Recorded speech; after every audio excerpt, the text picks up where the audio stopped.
El canal del Congreso presenta.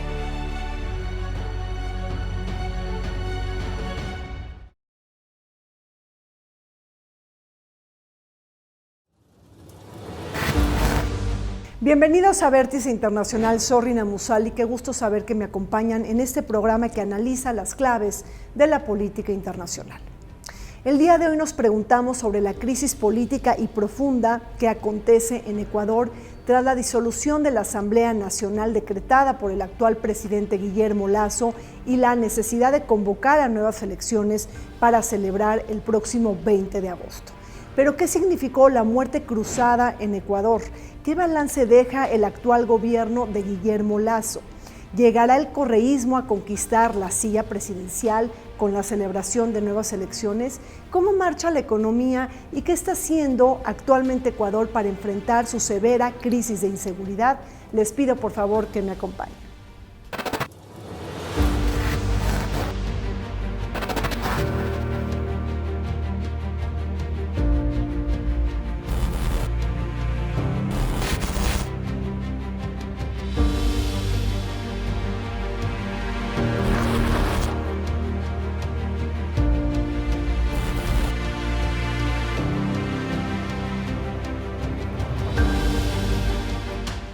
He decidido aplicar el artículo 148 de la Constitución de la República que me otorga la facultad de disolver la Asamblea Nacional por grave crisis política. Enfrentado a un inminente juicio político por supuestos actos de corrupción y malversación de fondos, el presidente ecuatoriano Guillermo Lasso disolvió el pasado 17 de mayo la Asamblea Nacional de mayoría opositora a propósito de convocar elecciones presidenciales y legislativas extraordinarias y anticipadas a realizarse el 20 de agosto y el 15 de octubre de requerir una segunda vuelta electoral. Mediante el llamado mecanismo de la muerte cruzada dispuesto en la Constitución, el presidente debe de dejar el cargo en un plazo máximo de 6 meses y facultado para gobernar por decreto. Un recurso legal muy cuestionado que se utiliza por primera vez desde que entró en vigor la Constitución del 2008 bajo el gobierno del expresidente Rafael Correa, hoy figura clave dentro del espectro político ecuatoriano. El 17 de mayo pasado, el presidente de Ecuador, Guillermo Lasso, acorralado por un intento de juicio político, disolvió la Asamblea Nacional y convocó a una nueva jornada electoral el próximo 20 de agosto. Para analizar la trama política y la crisis que está sucediendo actualmente en Ecuador, nos acompañan desde el Hotel Marquis Reforma, ubicado en el corazón de la Ciudad de México, el doctor José Miguel Candia. Él es sociólogo argentino e investigador del Instituto Nacional de Antropología e Historia. Bienvenido, José Miguel. Gracias, Rina, qué amable. Gracias. Está también con nosotros Stephanie Enaro. Ella es analista internacional y profesora de la Universidad Iberoamericana. Bienvenida, Stephanie. Hola, ¿qué tal? Gracias por estar aquí. Stephanie, en esta ocasión en Ecuador la crisis política no se puede entender sin este intento de juicio político de la Asamblea Nacional. ¿De qué se le acusaba al presidente o qué intento se tenía de acusar al presidente políticamente? Creo que hay que entender en el contexto lo que ocurrió con esa disolución de la Asamblea. Se le acusaba de actos de corrupción, de tener intenciones de perpetuar a su grupo en el poder, de atentar contra la democracia, pero más allá de todo esto, lo que está de trasfondo es la violencia que ha ido en aumento con este auge que ha tenido el narcotráfico en los últimos años. Y también, ¿por qué no?, la desigualdad que hay en Ecuador y que se ha hecho más grande con la pandemia. Entonces, claro que esa división social ha hecho que los ánimos pues se calienten y de pronto tengamos al país en una crisis sin precedentes. Claro. Ahora, desde tu punto de vista, José Miguel, ¿fue un acto de corrupción o lo que alega el presidente Guillermo Lasso es que hubo como toda una conspiración para destituirlo prácticamente del poder? ¿En dónde te colocas en esta polarización? Mira, Guillermo Lasso, hay que decirlo, tiene antecedentes non santos en la política y en los negocios. Él es empresario y banquero. Sí. Fíjate, es una especie de outsider por derecha, como dicen algunos politólogos, curioso, de gente empresarial. Pensemos en Sebastián Piñera o en Mauricio Macri, dos personas que no vienen de la política, vienen del mundo de los negocios. Y hacen carreras exitosas. Macri fue presidente, Piñera también y Guillermo Lasso también, digo, no le va tan mal, buenos para hacer dinero y buenos para hacer política. Ahora, hay pruebas de peculado, de favoritismo en contrataciones para obra pública, algunos negocios con Odebrecht medio extraños en el tema energético, y esto lo supo la Asamblea Nacional. Se inicia el juicio, le fallan en contra, entonces él acude a esto que estamos mencionando al inicio de la conversación, que es la disolución de la Asamblea y la convocatoria. Difícil panorama para Guillermo Lasso. Veremos cómo sigue esto en términos jurídicos ahora. Ahora, pero se le acusa, cuando fue candidato en 2020, estuvo vinculado a los Panama Papers y a los paraísos fiscales. ¿Es así? Es así, sí, a eso y a otras cosas, por lo que hemos sabido, ha financiado grupos destinados a desestabilizar al correísmo. Él fue muy activo contra Rafael Correa, esa parte del currículum se le ha olvidado ahora a alguna gente, pero él fue un promotor de grupos de agitación callejera y de grupos muy lobista, el señor, como toda gente que viene del mundo de los negocios, muy lobista, muy metido en ese tipo de estira y afloje, y él propició la desestabilización del correísmo cuando gobernaba aquella alianza que se conoció como Alianza País. Tiene, como digo, antecedentes non santos tanto en la esfera profesional de los negocios, respetables, digo, si se hacen como se debe, y en la de la política. Entonces, Panama Papers menciona Rina, bueno, eso y algunas otras cosas, como te digo por ahí. Sí, bueno, y también tenemos la salida del fiscal anticorrupción en Ecuador. Stephanie, pero este juicio político me llama la atención, estaba avalado por la Corte Constitucional, eso le da cierta legitimidad y nos da la temperatura política de lo que está pasando en el país. Claro, y es que se cierra un ciclo bastante complicado, pero se abre otro, ¿no? Con la convocatoria a nuevas elecciones, con partidos que quedaron desfigurados después de la última elección. Tenemos, por ejemplo, que pues el partido de la Esperanza, ¿no?, del correísmo, que fue el que estuvo más activo en el impeachment, pues de alguna manera no salió tan fortalecido de esta situación, y los otros de izquierda, como el Panchacucha, por ejemplo, sí, pues ya ni siquiera tienen a los candidatos que fueron el secreto de su éxito electoral, ya no militan en sus filas. Entonces, de alguna manera, hay un vacío de poder, hay una reconfiguración de fuerzas que nos dicen que la prueba de fuego va a estar en la institucionalidad. Se están poniendo a prueba las instituciones de Ecuador en un momento donde las instituciones se están poniendo a prueba no solo en la región, también a nivel mundial. Claro, por supuesto. Ahora, ¿qué significa esto de la muerte cruzada? Porque la gente como no entiende, ¿qué pasa ahí, José Miguel? ¿Y por qué el presidente decide utilizar esta figura jurídica que está reconocida en la Constitución?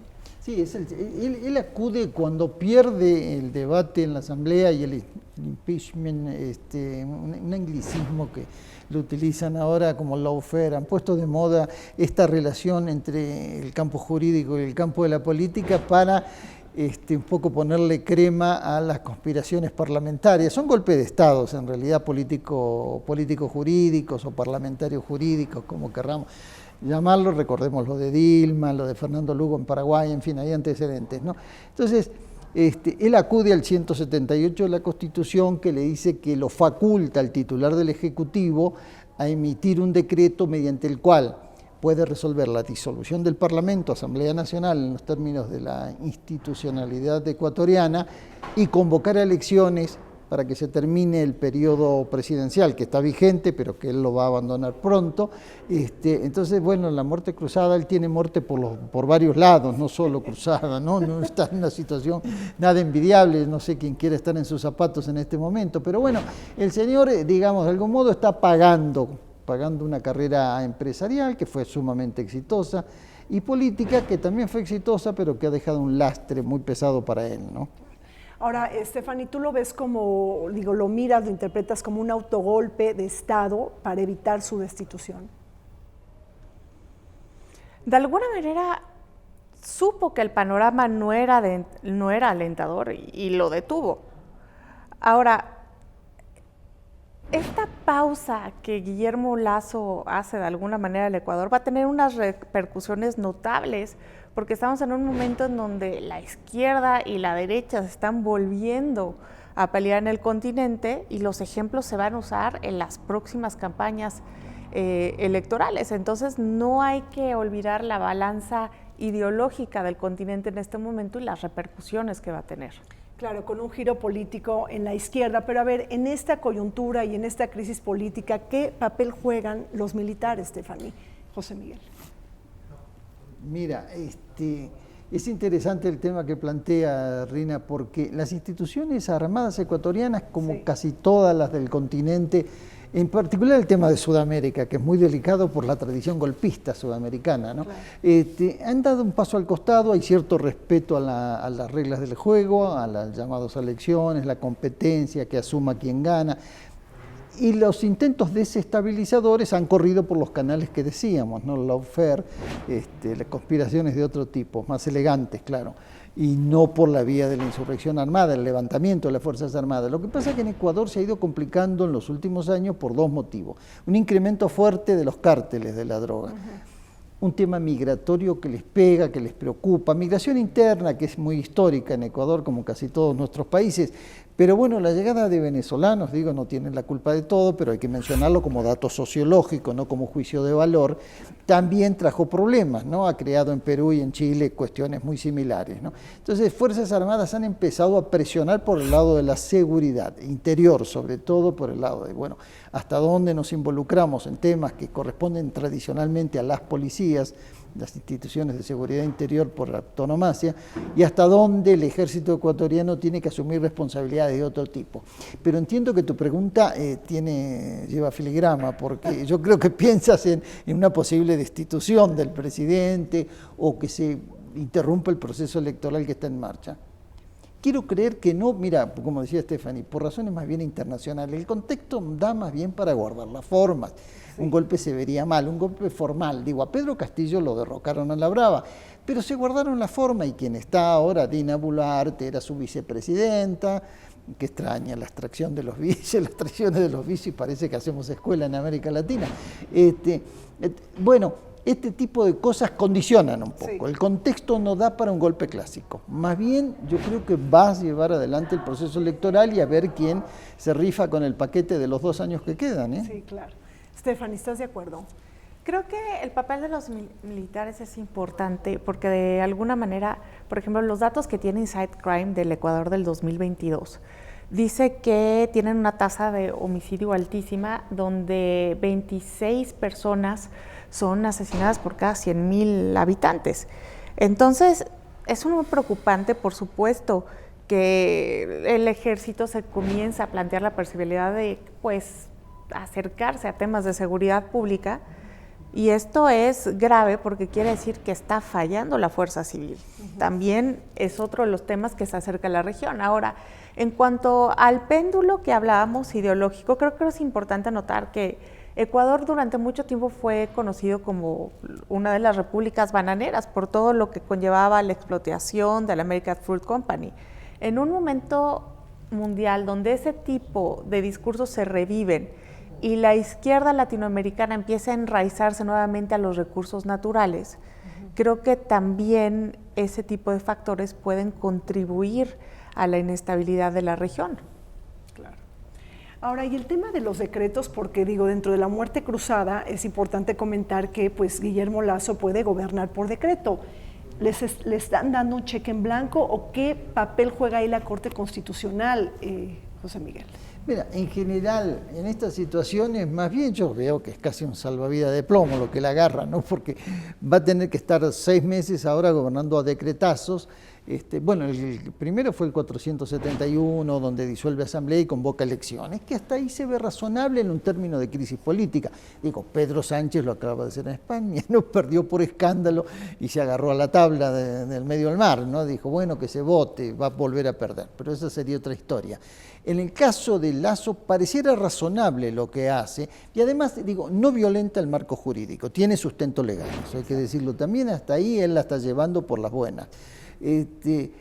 Ahora, bueno, tal vez negocie algo a futuro por su situación, porque él tiene un juicio penal abierto que es muy delicado, digo, no la libra con esto. Pero no quiere ir a la elección, no quiere. No, digo, ¿Por qué juega con esto? ¿Por qué no se presenta como candidato?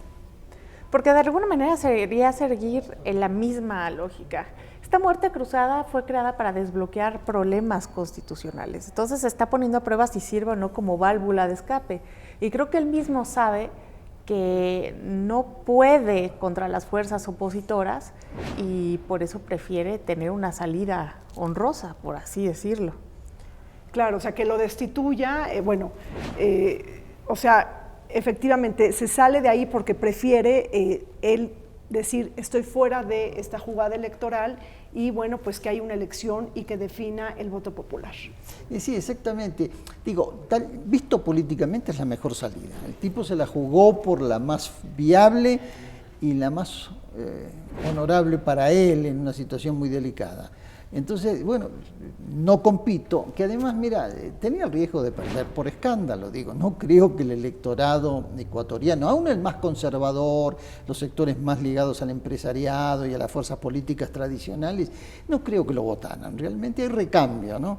Está Fernando Villavicencio, que hace una campaña o precampaña, ya es un precandidato de los pocos que ha levantado la mano, sí, que dice luchemos contra la corrupción y eso me recuerda ciertas cosas por ahí de otros países, en fin, es un discurso recurrente, en algunos lugares para bien y en otros para mal. Hay matices también en eso, ¿no?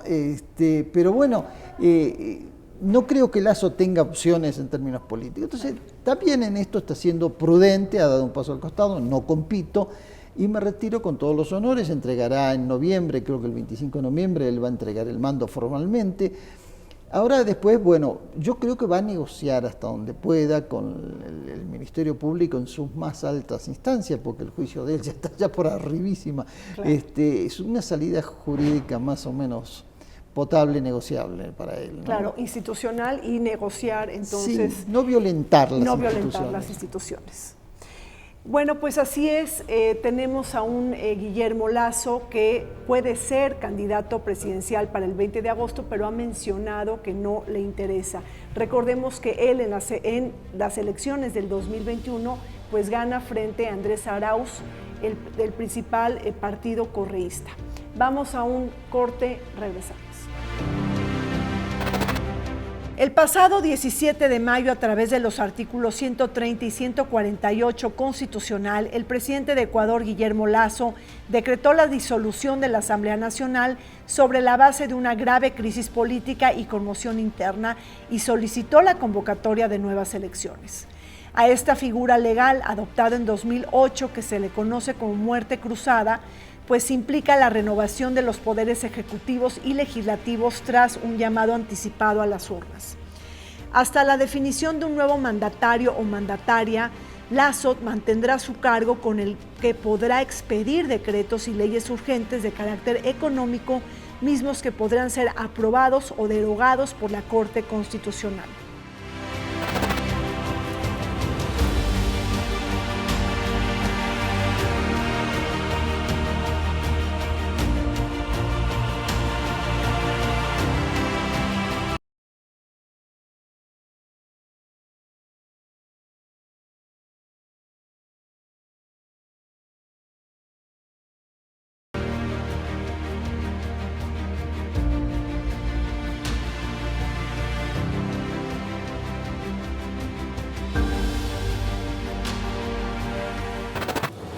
Ecuador vive un estado de conmoción interna debido a la crisis de inseguridad que golpea al país. Las cifras de criminalidad han roto números récord en los últimos años y la mayoría están vinculadas al narcotráfico, pues Ecuador se posiciona como un país de tránsito de drogas entre Colombia y Perú, considerados junto con Bolivia los 3 mayores productores de cocaína del mundo.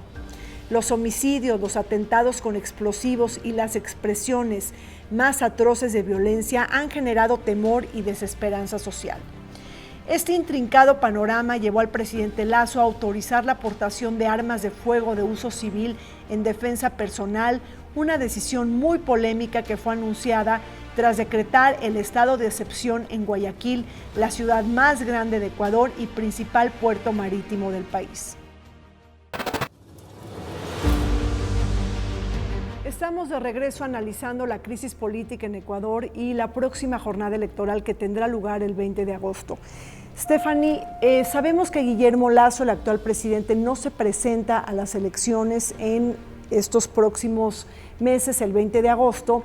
Sin embargo, ¿tú crees que pudiera ser una especie de referéndum sobre cómo se desempeñó su partido? Es decir, ¿esto va a jugar en la decisión de los ecuatorianos?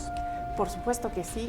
Creo que parte de que sea utilizada esta muerte cruzada y estas nuevas elecciones como una válvula de escape es permitir hacer esta catarsis que necesita el pueblo de Ecuador, un voto de castigo para sacar tal vez la ira, la tristeza, la decepción que tienen en este momento. Entonces creo que va a influir mucho y creo también que es importante señalar lo divididos que están los partidos al interior. Eso puede que juegue más en contra que los deseos de los propios electores, porque no son capaces de ponerse de acuerdo. ¿Ves este friccionamiento tú también, José Miguel? Mira, sí, es complicado el tema porque la muerte cruzada también es para los votantes, digo, ¿no? O sea, es para la Asamblea Nacional, para el presidente y para los votantes. Entonces tiene que ser triple muerte. Se cruzan las muertes por todos lados, porque es cierto, hay un tema de representatividad política, serio, a ver hasta dónde el correísmo es capaz de agruparse y agruparse bien, esta vez dar una batalla. No le fue mal a Andrés Arauz la vez pasada, ganó primera vuelta, perdió en segunda, porque el voto conservador hizo una campaña muy del miedo, muy de la... Y perdió por poco, menos del 5%. Menos del 5, 4 y piquito.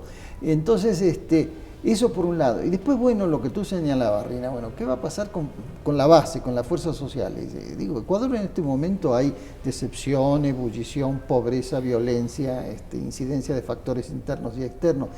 ¿Qué pasa con el votante medio? Se sabe que hay una cuota de voto conservador que responde a fuerzas más o menos tradicionales. Lo de Lasso en sentido estricto no es un político de la vieja guardia, lo hemos mencionado, también es un emergente, ¿no? Pero hay fuerzas políticas, la democracia cristiana y otras fuerzas políticas llamadas de centro, ¿no? Se mantiene ese bloque y el correísmo o la centroizquierda, más que correísmo, que se reagrupa, es capaz de competir y sobre todo hay una gran incógnita, después lo charlamos un poquito si quieres, la relación de ellos con los movimientos sociales, es otra pata, ahí andan cojos por ese lado. Y viene desde la época de Correa, Correa no se llevó muy bien con el movimiento indígena y campesino, tuvo fricciones muy importantes, ahí anduvo con Jaco Pérez, que parece que va a ser candidato de nuevo. Pero el movimiento indigenista en Ecuador, Stephanie, puede hasta tirar presidentes, ¿no? Es decir, es una fuerza social muy importante, un actor político importante. Es un actor político muy importante porque es capaz de unir a diversos sectores de diversas regiones del país y eso es lo que le da su mayor fuerza. Ahora, creo que acabas de mencionar algo clave, el papel que va a tener una fuerza social. En este momento en Ecuador hay muchas fuerzas sociales moviéndose y creo que también tenemos que tener presente que a menor escala lo que está pasando en el mundo también pasa en lo micro en los países. Tenemos un ajuste de balances entre Estados Unidos y China que de alguna manera se está viviendo en Ucrania, ¿no? De alguna manera, dos modelos de gobierno y eso también pasa a lo micro en los países. Hay fuerzas ideológicas moviéndose, hay balanzas comerciales moviéndose que resultan de un reacomodo. Entonces, creo que un efecto colateral que ha tenido la pandemia es que por primera vez está pasando lo mismo en muchos lados. Es como si los hilos que gobiernan al mundo se hubieran sincronizado y ahora todos estamos pasando por algo similar al mismo tiempo. Yo creo que eso es lo maravilloso del momento porque lo que pasa en algún punto resuena con lo nacional. ¿Estás de acuerdo en esa teoría de Stephanie? Digo, realmente... No, mira, el contexto a ver, internacional. ¿qué visión tienes? Ya me la endosaron, ¿eh? No, mira, no, es importante lo que señala Stephanie, porque, fíjate, es cierto, contexto internacional, del 20 para acá, el mundo acusa, ¿no? Acusamos recibos, todo, de vida cotidiana hasta las decisiones de las políticas públicas, han sido muy marcadas por lo que nos pasó, por la pandemia, ¿no? Digo, ¿quién diría que una sopa de murciélagos puso al mundo de cabeza? Es casi ciencia ficción, ¿no? Digo, un animalito microscópico que no lo podemos ver, de pronto ¡rum! Se cayeron las bolsas del mundo, se armó un escándalo tremendo, la humanidad en cuarentena, todo eso. En la ciudad del 5G. ¿no? Además, bueno, Súmale. la emergencia, los chinitos los chinos mandan virus y mandan tecnología, mandan todo. No sé cómo va a estar el futuro con ellos, pero bueno, hay que prepararse de todas maneras, ¿no? Creo que el contexto internacional marca un poco. Mira, el lado bueno del entorno que tiene Ecuador ahora es que la vía del golpismo clásico estaría cancelada. Yo creo que sobreviven las instituciones a esta crisis, ¿no?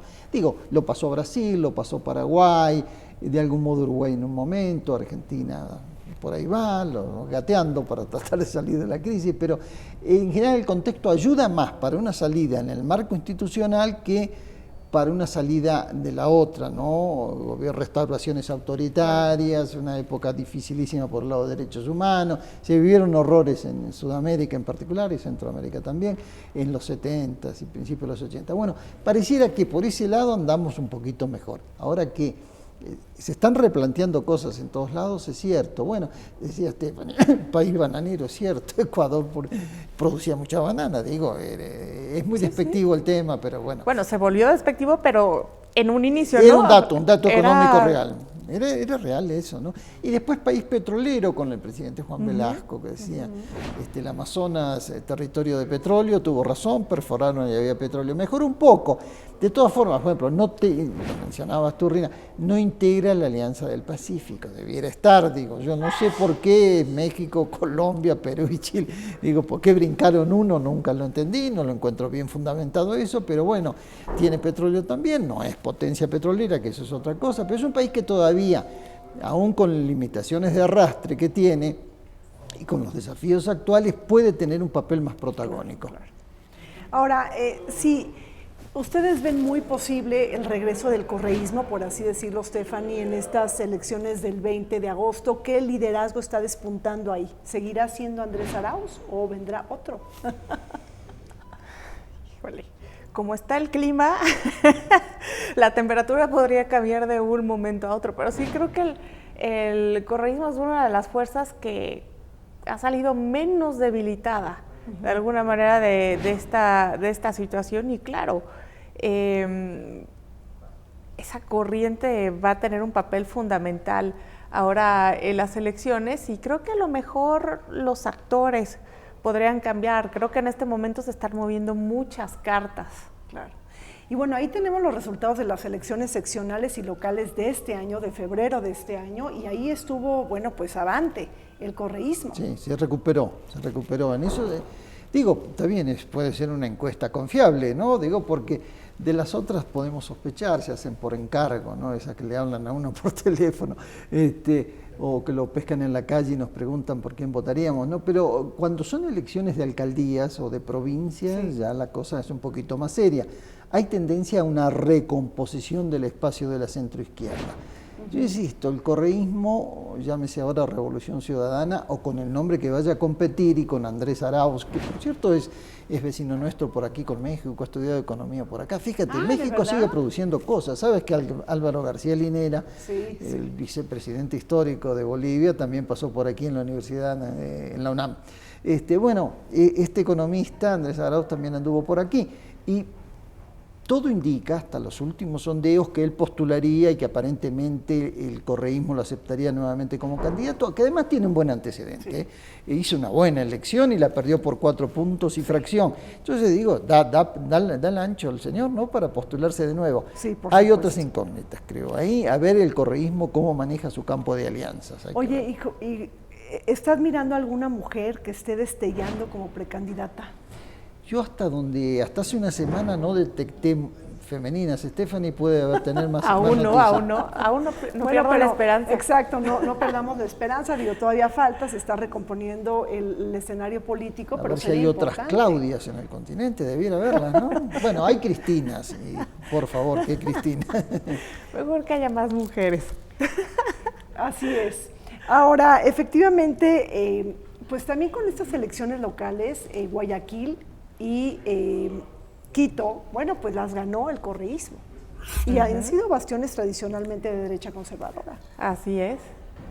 Y en esta última Guayaquil la pierde. La izquierda no cambia de alguna manera de rumbo y eso nos marca también la brújula política de Ecuador hacia dónde se está inclinando, hacia dónde podía regresar, porque en un país, en un continente que está siendo dominado por la izquierda, pues Ecuador permanece hasta el momento como un híbrido. Claro. Ahora, pero ¿cómo están interpretando ideológicamente al correísmo? Es decir, si llega a ganar la elección del 20 de agosto, ganará el correísmo que se identifica con Nicolás Maduro, por ejemplo, en Venezuela, o con Gabriel Boric en Chile. Stephanie. Me parece que están más cerca de un Boric que de un Maduro. Creo que Ecuador es un país que ha trabajado mucho en su democracia, que si bien no es perfecta, pero ha avanzado muchísimo en los últimos años y están conscientes de cómo se han retrocedido en cuestión de derechos humanos en Venezuela. Claro. Híjole, ya hace preguntas para tesis, Rita. Digo, no se puede hablar con los buenos entrevistadores, más vale hay que eludirlos, digo. No, mira, es importantísimo y te metes hasta el fondo, hasta la cocina, ahora sí. Mira, el correísmo se enmarca en el tema de lo nacional popular en América Latina, o del pensamiento de la centroizquierda, o del populismo. No me gusta, es un concepto académico que ha sido usado de tantas maneras que ya está muy manoseado, ¿no? Y desde el pensamiento conservador se habla del populismo como una expresión política incapaz de administrar, no gestiona. Reparte, pero no gestiona, dicen por allá por Sudamérica, ¿no? Y reparten incluso lo que todavía no se ha alcanzado, en fin, es muy negativa la opinión. Sí. Por eso prefiero como expresión nacional popular o de eso que se llama centroizquierda. Lo que pasa es que tú marcas un matiz importantísimo, Rina. Exacto, digo, mira, la revolución bolivariana tiene un montón de atributos, de cualidades. Claro, cuando se pone el acento en el tema institucional, flaquea, es cierto. Y a veces el discurso de sus dirigentes no ayuda mucho. Pero Boric, digo, mira, un socialdemócrata, dicen algunos, no sé si lo sea, como expresión de esta centroizquierda, bien por las intenciones que ha tenido hacia adentro, mal por la ejecución, bien por la intención, mal por la ejecución. Fíjate, él utiliza la protesta de octubre de 2019, bien diciendo queremos una nueva constitución, vamos con una... Y pierde 2 elecciones por escándalo, por paliza. Bueno, algo este señor no está haciendo bien. Trata de ganar hacia afuera Boric, y en esto espero que el correísta que gane no lo copie. Hacer mérito peleándose con Cuba y con Venezuela, etcétera. Fue ahora a la cumbre que llamó Lula y se la pasó haciendo buena letra y de tapete de la calle Pou, que es un impresentable el presidente de Uruguay. Ojalá el correísta que gane, si así se dan las cosas, tenga una posición un poquito más equidistante. Bueno, pues sí, efectivamente habría que ver qué tipo de correísmo llegaría, el más moderado, el más extremista, pero ven una posibilidad que en algún momento, digo, sabemos que Rafael Correa está en Bélgica, pudiera regresar al poder en unos años. ¿Tú así lo ves, Stephanie? Me parece que sería difícil, porque en el fondo estamos viendo un país que está polarizado. Su presencia solamente haría más visible esa polarización y traería muchos problemas que vienen en contra del desarrollo mismo de Ecuador. Claro, pero si sería Andrés Arauz, es decir, quizá lo apoye a Rafael para venir, ¿no? Y digo... O sea, no es lo mismo con Lenín Moreno, ¿no? Que de alguna manera ellos dos se distanciaron. Entonces, ahora con Andrés Arauz, ¿tú le ves futuro político a Rafael Correa? Mira, lo de Lenín Moreno fue así que el vicario que traiciona, ¿no? Lo dejó Rafael Correa porque ha sido un tipo de su gabinete que había manejado las políticas sociales y terminó haciendo una cochinada. verdaderamente eso es lo que se llama traición en política, a reserva de la exactitud de sus políticas públicas o de lo que uno piense de él.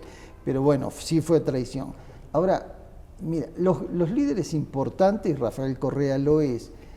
Estoy pensando un poquito en Evo Morales. Mira, Evo Morales está insistiendo en reelegirse, en presentarse de nuevo, tanto que tuvo una diferencia con García Linera y lo maltrató en unas declaraciones muy feas.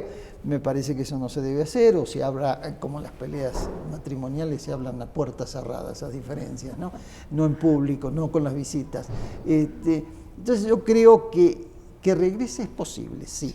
Va a levantar todas las restricciones de carácter legal, sobre todo, que son muchas. Es un juicio muy farragoso, alguna vez me lo explicaron, es un lío de cosas. Tema de abogados, ¿no?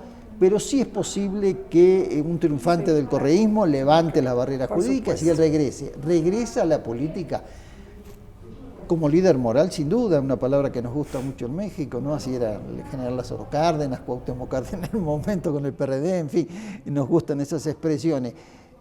A la política práctica, postular de nuevo, gran incógnita, ¿no? Eso sí no me arriesgaría, ¿eh? Bueno, pero ¿cuáles serían los nuevos retos que enfrentaría este correísmo? Sobre todo lo pregunto, Stephanie, porque no podemos hablar de Ecuador de la misma manera que lo hicimos hace 10 años, digo, cuando precisamente Rafael Correa estuvo, creo que si no mal recuerdo, por 2 mandatos en el poder o quizá un poquito más. Digo, estamos hablando de un Ecuador que enfrenta, pues, retos distintos. Sí, retos distintos, sí y no.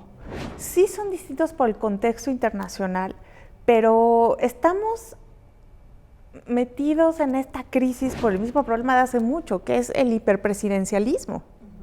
Esta muerte cruzada es el ejemplo de ese hiperpresidencialismo, ¿no? Y nos habla de una figura muy fuerte contra otras figuras secundarias e instituciones que se tambalean. Creo que uno de los principales retos es precisamente ese, en cimentar la institucionalidad contra la hiperpresidencia.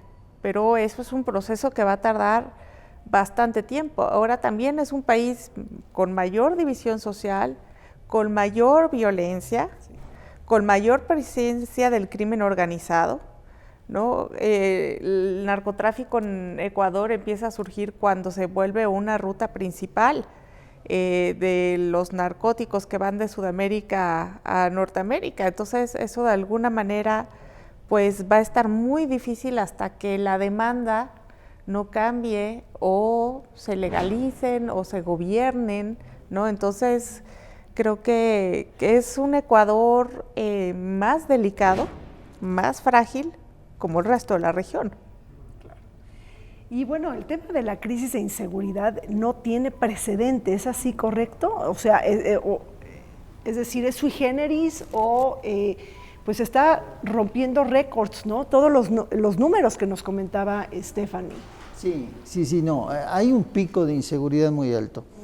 Y en eso coincide con otros valores regionales, ¿no? Digo, lo que está pasando en otras regiones, digo, mirando aquí los diarios de México y otros, digo, de Sudamérica, yo sigo la prensa sudamericana, también hay un pico muy alto de violencia que tiene que ver a la multiplicación del delito común en los términos más o menos tradicionales, digo, ¿no? El asalto y eso es robo, asalto, homicidio, digo, crecen, pero todavía en algunos casos se maneja en términos de criminalística más o menos conocido. Ahora, lo del crimen organizado, lo de las bandas del narco es un tema nuevo, porque es un desafío al Estado, digo, es un poder económico paralelo, ¿no?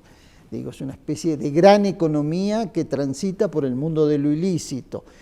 Y a propósito de esto de reconocer o no, legalizar o no las drogas y seguirle la pista al dinero, al blanqueo de dinero, tendrá que hacerse bien y en algún día para o llegar a negociar con ellos o ver qué hacemos, ¿no? Al Capone lo metieron preso por evasión impositiva, alguna vez nuestros Al Capones terminarán, no lo sabemos.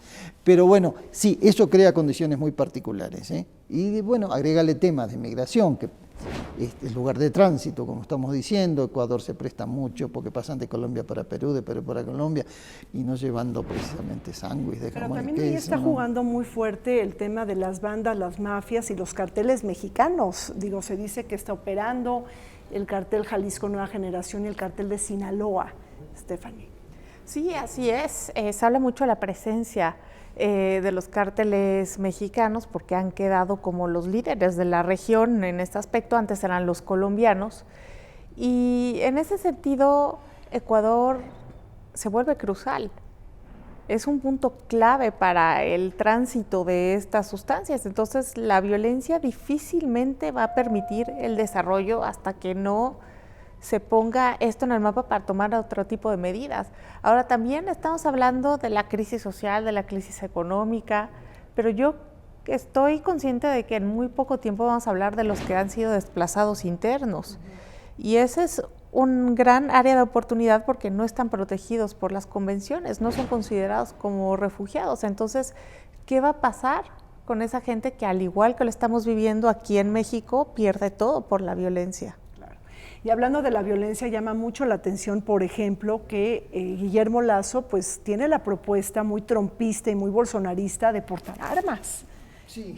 ¿Cómo recibiste esa noticia? No, te puedo platicar lo que dice la precandidata a la presidencia de Argentina en la materia y Javier Milei. Hace un rato, fuera de cámaras, como se dice habitualmente, lo charlábamos contigo. El tema de la aportación de arma en el entendido de que un arma de fuego en las manos de un ciudadano le da capacidad de defensa y de protección, etcétera. Está muy extendido en ciertas corrientes del derecho y de la política. Es de altísimo riesgo. Digo, mira, cuando el Estado, beberianamente hablando, resigna la capacidad de ejercer la violencia legítima y la delega en un particular que hace justicia por mano propia, estamos en la antesala de una cosa muy gruesa, muy gruesa. Lasso, digo, es un tipo, en algunas cosas yo he leído sus discursos, son más o menos elaborados, no sé quién se los escribe, pero en otro es rudimentario, y en esto se fue de frente, en la línea esta del trompismo que bien señala Rina, diciendo, bueno, que cada uno porte un arma y se defiende si se meten a tu casa, ¿no? Digo, bueno, legítima defensa, pero cuidado con este tipo de cosas, ¿eh? Claro. Y además habría que destacar que la importación de armas en Ecuador ha ascendido casi al 300%. Entonces, bueno, así las cosas en Ecuador. Les pido que sigan con nosotros. Vamos rápidamente a una pausa. El clima de inseguridad de Ecuador se ha deteriorado. Con una población de más de 17 millones de habitantes, se registraron 4.603 homicidios en 2022, lo que representó una tasa de 26 muertes por cada 100.000 habitantes, la más alta en la historia del país. El Ministerio del Interior señaló que en 2023 se podría aumentar la tasa con un pronóstico de más de 6.300 decesos. Esto obedece en parte al aumento de la delincuencia organizada como el narcotráfico, siendo Ecuador un país de tránsito de drogas, pero también de operación y logística, con incautaciones de más de 200 toneladas en 2021 y 176 en 2022.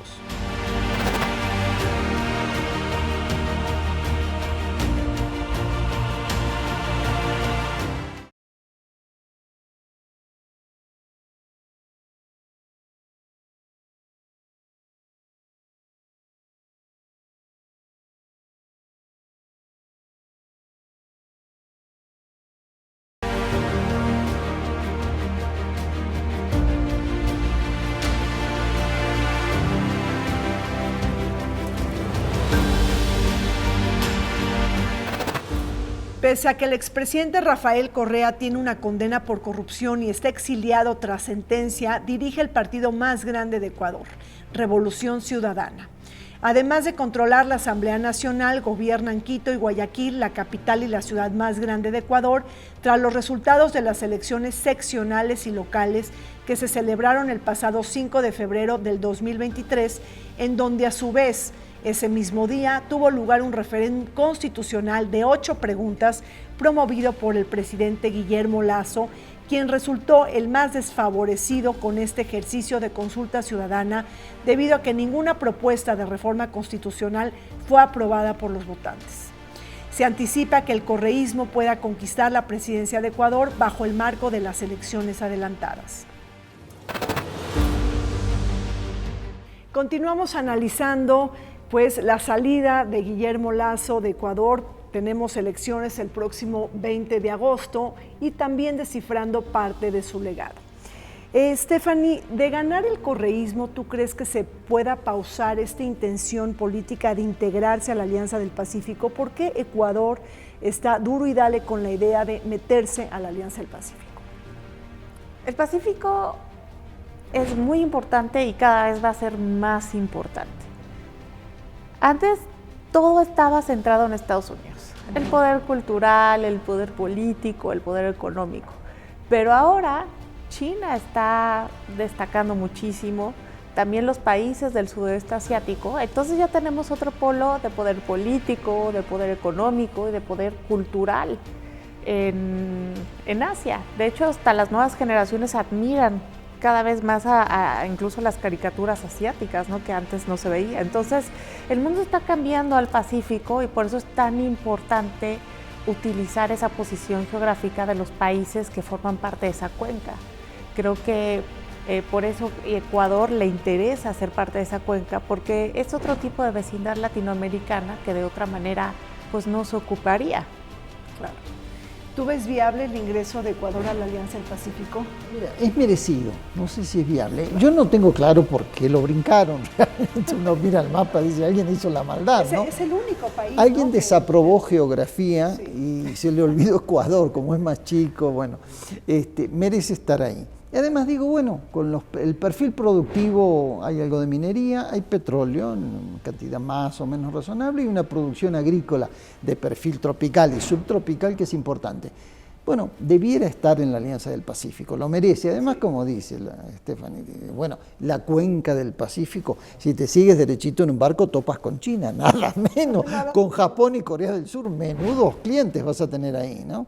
Y ellos comen, digo, China por ahí se enoja con algunas cosas, pero digo, a Argentina, todo el puerco que comen en China y comen todos los días y a rabiar, se lo venden en Argentina y Uruguay. Digo, hay que considerar estos perfiles, digo, no quiere decir que también le venda puerquitos Ecuador, pero bueno, frutas de tipo tropical, subtropical, algo del tema energético también puede negociar Ecuador, debiera estar en la alianza. Hacemos votos para que se sume. Ahora, uno de los grandes deseos de Guillermo Lasso fue que Ecuador cierre un tratado de libre comercio con Estados Unidos, que no ha logrado, pero por el otro lado sí logra cerrar con China Ecuador. Es decir, esto no presiona la agenda geopolítica de Biden porque nos está descuidando en América Latina. ¿Qué piensas? Claro que sí, creo que Biden tiene que ponerle más atención a América Latina. América Latina está dividida en dos. En el norte el comercio es mayor con Estados Unidos y en el sur el comercio es mayor con China. Por eso es que importa tanto cómo van a quedar los tratados de libre comercio de Ecuador. Ahora, también hay que ver que esto va más allá de algo ideológico y de comercio. También tendrá que ver con la moneda que se va a usar para los negocios. Ya en Argentina, en Brasil, también en Chile ya se usa el yuan para algunos negocios y podríamos estar en un continente que de un lado se utiliza el yuan y del otro el dólar. Entonces creo que es importante que Ecuador defina. ¿Qué piensas? Mira, sí es importante que Ecuador defina, está bien el cierre, porque veremos, yo digo, hagamos votos, total ya podemos hacer alguna apuesta a esta altura de la conversación. A esta altura ya se nos va a acabar el programa. Que a eso venimos además. Mira, el correísmo tiene una gran oportunidad, si la sabe aprovechar y no se va en discursos, consolidar la relación regional. Mira, Lula, inteligente y buen líder como siempre, acaba de impulsar UNASUR de nuevo y llamó a todos, a Dios y a María Santísima, al demonio y al bien y al mal. Juntó a la calle Pou con Nicolás Maduro, o algunas fricciones, pero bueno, es un borrador por ahora, es muy primario todo. UNASUR se cayó después de la salida de Néstor Kirchner y de Hugo Chávez sobre todo, ¿no? El fallecimiento de Hugo Chávez. Pero bueno, es un buen momento para la integración. Está Luis Arce en Bolivia, por allí regresa Evo Morales, ojalá ahí no se peleen demasiado, que gane el MAS otra vez. Hay que ver, la gran incógnita ahora es el tema peruano. La destitución de Pedro Castillo abre una gran incógnita, es malo para la región, aunque se supone que se va a normalizar el año que viene mediante un proceso electoral. Pero bueno, Ecuador, aún con limitaciones económicas y de peso propio un poco condicionado, está en condiciones de sumarse al bloque regional y levantar cabeza, ojalá y lo logre. Claro. Ahora, de ganar el correísmo o de ganar, el partido de Guillermo Lasso, cómo deberían de colocarse estratégicamente en esta bisagra, es decir, en esta como especie de nueva guerra fría entre Estados Unidos y China. O sea, ¿qué debería de hacer el nuevo presidente de Ecuador? No cerrarse ninguna puerta. O sea, jugar con ambas, ¿no? Creo que Sí, claro. tiene la posición para hacerlo y creo que sea lo más inteligente que podría hacer. Mira, desde este hermoso lugar en el que estamos, hago votos para que la salida sea esa. Digo, un buen negociador, un buen estratega. De algún modo, la imagen que dejaron algunos estadistas de la segunda posguerra, de Gaulle en particular, fue esto de no se peleó con Washington, le hacía caras, pero no se peleaba con Moscú tampoco. Digo, las condiciones completamente distintas y el ejemplo es simplemente como ilustración. Digo, pero la capacidad de negociar con los dos grandes exponentes económicos y militares del mundo es importantísimo. Ojalá, digo, se puede mantener un nivel comercial sin irritar demasiado a Estados Unidos y abrir las puertas a las inversiones chinas, que están sumamente interesados en Sudamérica. Estados Unidos está muy preocupado por el tema. Se pueden hacer cosas sin irritar a los grandes, digo, ¿no? Por supuesto. Y bueno, ya para terminar, cerremos con pues algunas anotaciones, algo que piensen sobre la relación México-Ecuador. Digo, formamos parte de la PEC y también, digo, pues Ecuador quiere entrar a la Alianza del Pacífico. ¿Qué impresión tienes de esta relación bilateral? Creo que es una relación bilateral que pide más integración. De alguna manera, la cooperación entre México, Ecuador, México en la región va a ser cada vez más importante y necesaria para términos de desarrollo. Se necesita compartir datos de una manera más integral, mucho más rápida, no solo por temas de seguridad relacionados con el narcotráfico, sino también por temas migratorios que nos recuerdan que América no es un país, América es un continente que está unido y que lo que afecta en el sur, tarde o temprano, termina afectando en el norte. Bueno, sí, mira, las relaciones México-Ecuador son buenas, digamos, en términos estatales, de embajada a embajada, poco relevantes en términos económicos, ¿no? Por eso, a propósito de tu pregunta, Rina, bueno, tendría que integrar la Alianza del Pacífico, sí, y ojalá lo haga, ojalá lo haga. Pero bueno, en esta línea de fortalecer la relación bilateral sería sustancial, tal vez no por el peso propio de la economía ecuatoriana en la región, pero sí como referente político, ¿no? Ayuda mucho esto cuando hay ciertas similitudes en los gobiernos y objetivos comunes, aunque cambian las administraciones, pero hay objetivos comunes de desarrollo, estas relaciones ayudan. Ojalá se consoliden. Bueno, pues así es, ahí están las claves de la turbulencia política en Ecuador, un país del Pacífico al que hay que seguirle la pista. Muchísimas gracias a José Miguel Candia y a Stephanie Enaro por haber participado en nuestro programa. No se vayan, volvemos.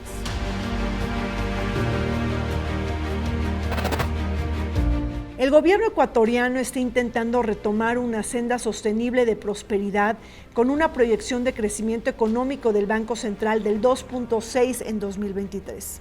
Adicionalmente, el gobierno busca abordar un amplio espectro de temas que afectan a los ecuatorianos como el desempleo, la inflación, así como la mejora en el acceso y calidad de la salud, especialmente contra la desnutrición crónica infantil, con poco más del 23% de niños y niñas menores de 5 años en estas condiciones. Llegamos al fin de Vértice Internacional. Me despido de ustedes, soy Rina Musali, no sin antes agradecer al Hotel Marquis Reforma todas las facilidades brindadas para la grabación de este programa. Nos vemos el siguiente martes.